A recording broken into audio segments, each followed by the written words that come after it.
I call it, and it's from Abraham Hicks, so I don't want to take any credit for it, but you have an emotional guidance system, and that's what we have them for. Emotions aren't bad or wrong or good or bad or anything like that. They're there to process and greet and meet and feel them so that you are having the full human experience. And I do know that you're right. We're just taught to be quiet and don't speak and don't, be, especially older, children are to be seen and not heard. And, you know, people might say that's not trauma, but it's traumatic at the time.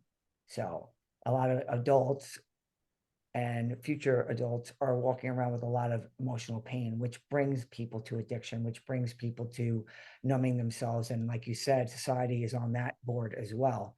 So before we get into psychedelics, I wanted to get your opinion or your knowledge on antidepressants, let's say, or anti-anxiety medication, which seems to be really readily used very easily to get and just given, in my opinion, too quickly to people. So let's start with that. Mhm.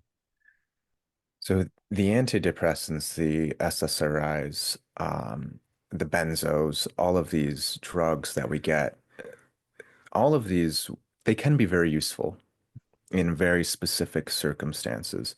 So if somebody that I want to work with is their emotions are so overwhelming and so unstable that they can't have a conversation to look at these patterns, then these medications can be very useful to help stabilize things in the short term, to give us enough of a foundation to start to be able to connect with those emotions and learn how to process them and soothe them.